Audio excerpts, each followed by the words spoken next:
O'night, you will tuck a child into bed. Tomorrow, that child will wake up and remember none of it. Not the bedtime story, not your face leaning in close, not the warmth of the room. And one day, decades from now, that child will be an adult who cannot recall a single moment of being 2 years old. Not because nothing happened. Something happened every single day. You just don't remember it. This is true of you too. Somewhere in your life, you took your first steps. You said your first word. You felt your first real fear. None of it survived. Your brain was working. Your eyes were open. Your heart was beating fast with the strangeness of being alive for the very first time. And yet the memory vanished, like it was never recorded at all. Scientists have a name for this. They call it infantile amnesia. It is one of the strangest gaps in human experience. And for over 100 years, nobody could explain why it happens.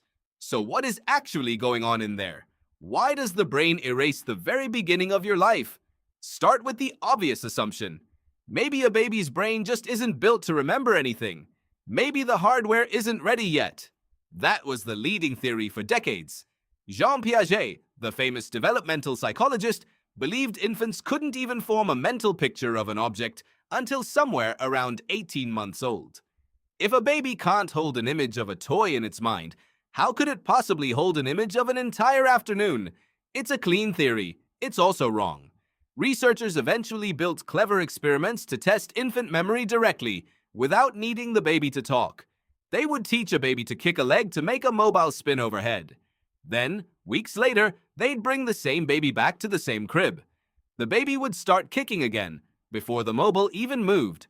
Somewhere in that tiny brain, a memory was waiting. 6-month-olds were doing this. The wiring for memory was already there. So if babies can remember, even briefly, why don't you remember any of it as an adult? This is where the story gets interesting.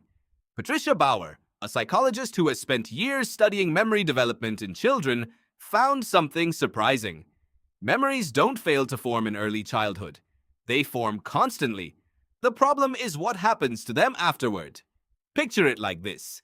Imagine your brain as a vast library with no librarian yet. Books are being written every day. Stacks are piling up everywhere. But there's no system, no catalog, no shelves with labels. A book gets written, and it just sits there, unsorted, until eventually it's buried under so many other books that it can never be found again. That's roughly what's happening between birth and around age 7. Memories are formed, and memories are lost at a much faster rate than they will be lost later in life. Bauer's research suggests this isn't really a problem of failing to record. It's a problem of failing to preserve. But why would the brain be so bad at preserving memories specifically in those years? What's missing? Here's one answer, and it has nothing to do with memory directly. It has to do with something else entirely: your sense of self. Think about what a memory actually requires. Not just an image, not just a moment. It requires a you to hang the moment onto. A memory says, "This happened to me, at this time, in this place." That's a lot of structure for a brain to build. You need a stable sense that you existed yesterday, exist today, and will exist tomorrow. You need a working concept of time. You need a working concept of place. Bauer has pointed out that these are precisely the abilities still under construction in a toddler's mind. A 2-year-old doesn't yet have a fully formed autobiographical I to staple experiences to. So the experiences don't stick the way they will later. It's not that the moment wasn't witnessed. It's that there was no permanent address to file it under. Around age 7, something shifts. Carol Peterson, a psychologist at Memorial University of Newfoundland, has spent decades studying children's earliest memories directly by asking them. In one of her most striking studies, she interviewed children who had been rushed to the emergency room for injuries serious enough to need stitches, some as young as 2 years old. These were frightening, vivid, emotional events. You would think they'd be unforgettable.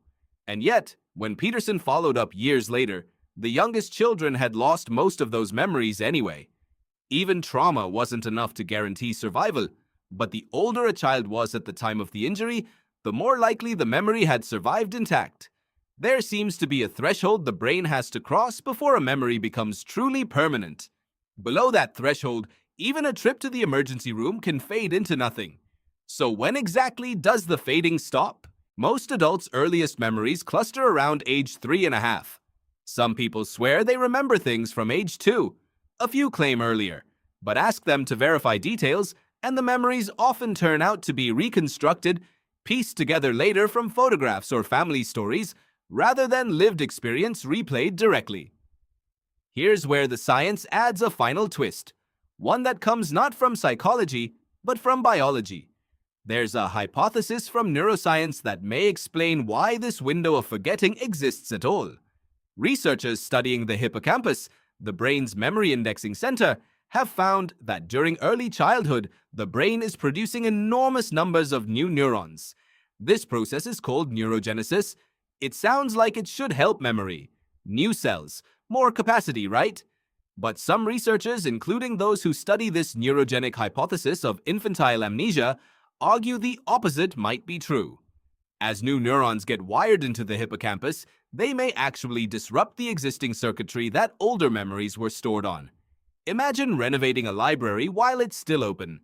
Every time construction crews rewire a hallway, some of the old shelving gets knocked down in the process.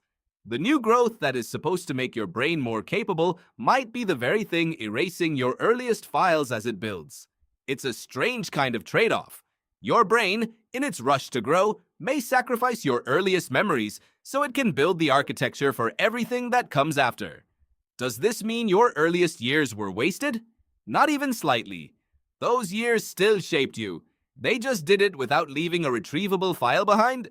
The lessons embedded in how you attach to people, how safe you feel in the world, how you respond to fear or comfort, much of that was laid down before age 4. You're carrying the consequences of memories you can never visit again. The architecture remains. The blueprint is gone. There's something almost humbling in that. You are, at this very moment, built on a foundation you can never directly inspect. Whoever you became in your first 3 years of life is permanently part of you. You just can't go back and check the receipts. And here's the part that should genuinely unsettle you. This exact process is happening again, right now, to someone you love.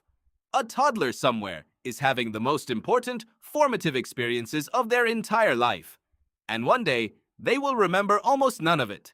Not because it didn't matter, because it mattered too early.